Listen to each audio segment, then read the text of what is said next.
So let's go, pauwi na tayo. Sinabayan ko yung katrabaho ko maglakad, sila mag-isa.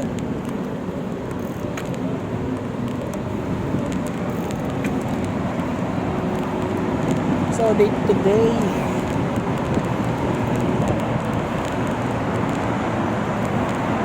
petsa ngayong araw ay Oktubre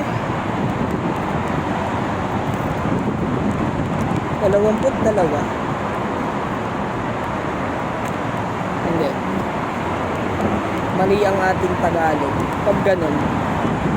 Ika-22 ng Oktubre.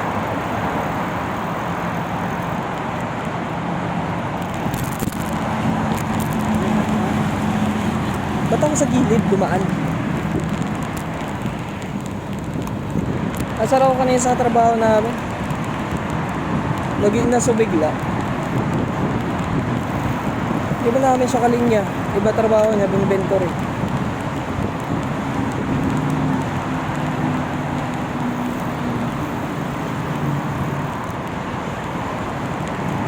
Nakaya mo sana magpa-apekto kasi mabibisit ka talaga. Naabuso minsan yung pagiging ano. Hindi naman nagtatrabaho ng maayos. Okay na sana kung nagtatrabaho ng maayos. Kababaeng tao pa naman. Kababaeng tao, tamad. Kain pa ng kain. Dinadaan na lang sa biro yung pagpuna sa kanya, hindi niya pa nahalata.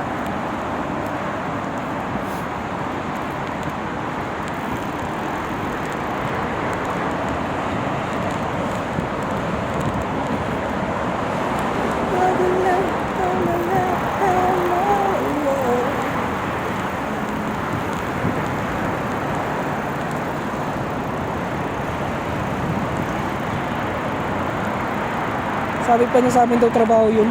Kung sa amin trabaho yun, ba't wala sa amin yung system?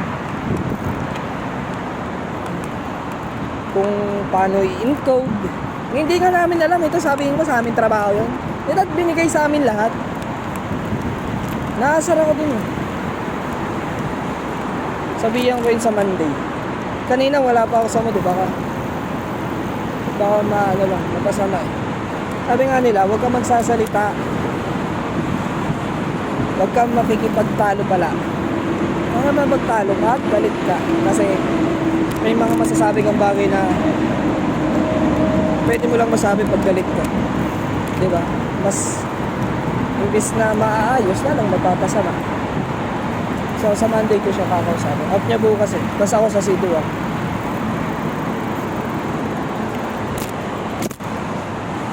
Pero all goods lang naman dapat. Eh mas maganda pala ganito. Ganyan na nga lang. Oh.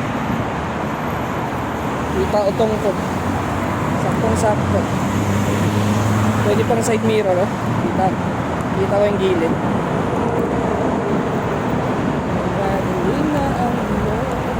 Yan, dito lang yan.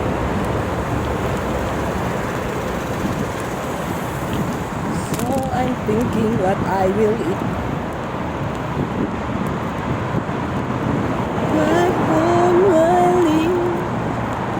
Na sa paraiso.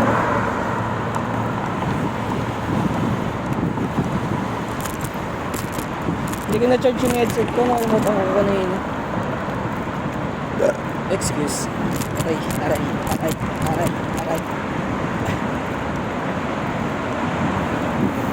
Busog pa naman ako. Hindi na ako kumakain. Dami ko pala nakain kanina.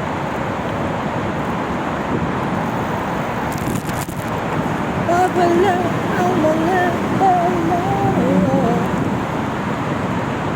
ganda ng sasakyan mo. Dugyot ka naman, hindi ka marunong maglinis. Wala din. Kulay puti pa. Dapat sa mga tamad maglinis ang binibiling ano eh. Yung hindi halata pag madumihan. Hindi, mas okay ata talaga yung puti. Kasi pag black, halata yung alikabok eh. Oh, ganda. Uy.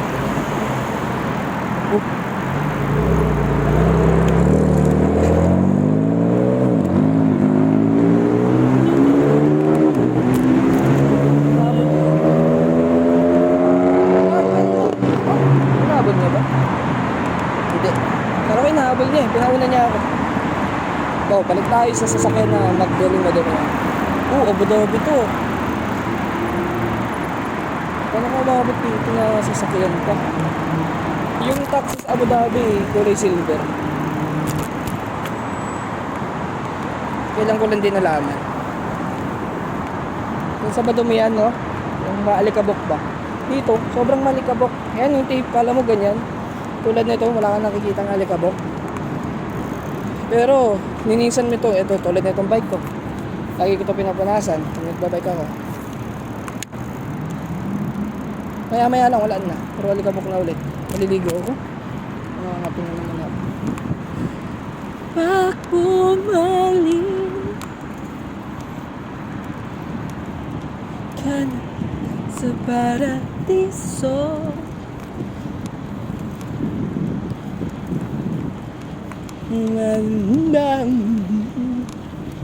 it's been raining in Manila, hindi ka ba nalalamig?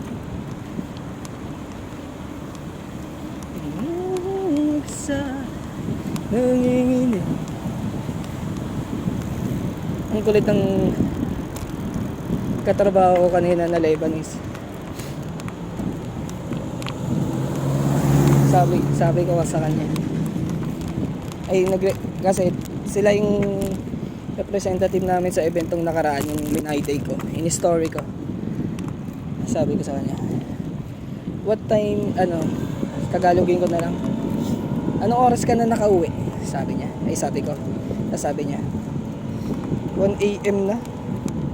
Tapos inaantok pa ako sa biyahe kasi may sasakyan siya. Sabi ko, "Dat natulog ka habang nagde-drive?" Tapos natawa lang siya. Tapos sinabihan ko, "Mag-boyfriend ka kasi ng ng may sasakyan." Sabi niya sa akin, "Wala ka kasing sasakyan eh," sabi niya sa akin. Gago. Pumi-pick up lines. Natututo na sa mga Pinoy. Wala kang sasakyan, sabi niya. Mabait yung Lebanese na yun. Half Indian nga lang siya.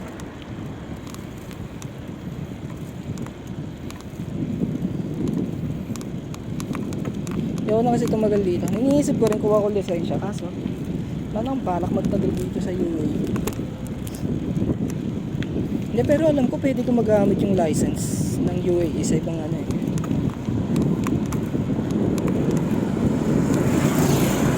sa ibang planeta, I think. Parang flat na ako. Sunday bukas, walang traffic, kaso city walk ako, nakakasar. Gusto kong itry i-bisikleta hanggang city walk. Ayun lang yung Burj Khalifa. Kaso hindi ko alam yung tamang way.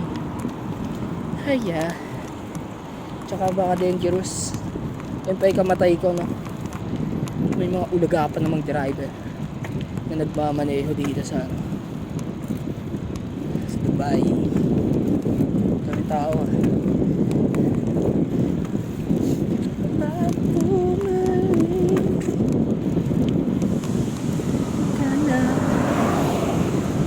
paradiso, madilim ba ang mundo?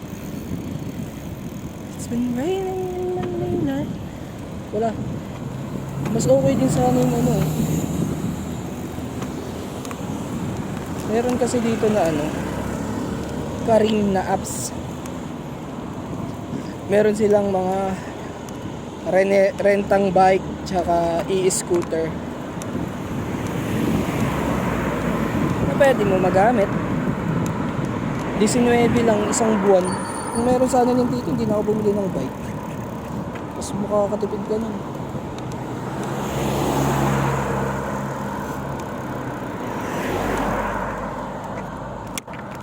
Layo pa siya. Aray. Init! Gusto ko na maligo. Nangangatin na naman ako. Kulang ata ako sa tubig. Pag kulang ako sa tubig, sobrang kati ng balat. Ayun din yung sa nabasa ko pag meron ka sensitive skin, dapat more uminom ka ng mas maraming tubig. Yung sakto ba? Hindi ka dehydrated.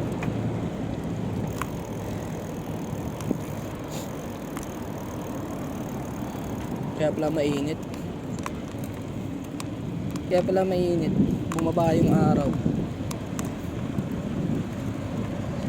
Kapag madilim na ang mundo. Oh, sige.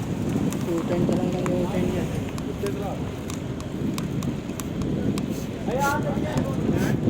Ito lang ano dito, sobrang dilim eh. Tapos pag gantong weekends, ang daming mga nakatambay ng mga ano, mga iba-ibang lahi.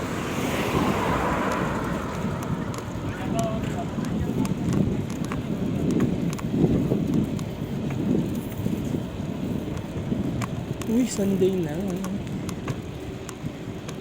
So, linggo na bukas.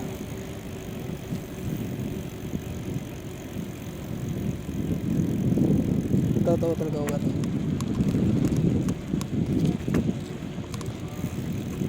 Yung isang kasama ko, na high blood na eh. Pinigilan ko lang. Tapos sagutin niya, sana sumigaw na eh.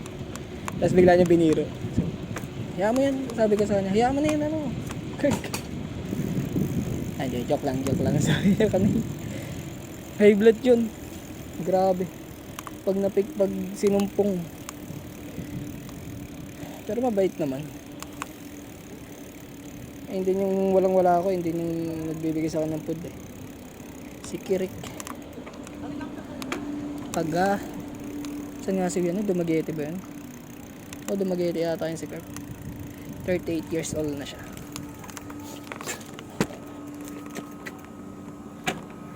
So, andito na tayo. Goodbye.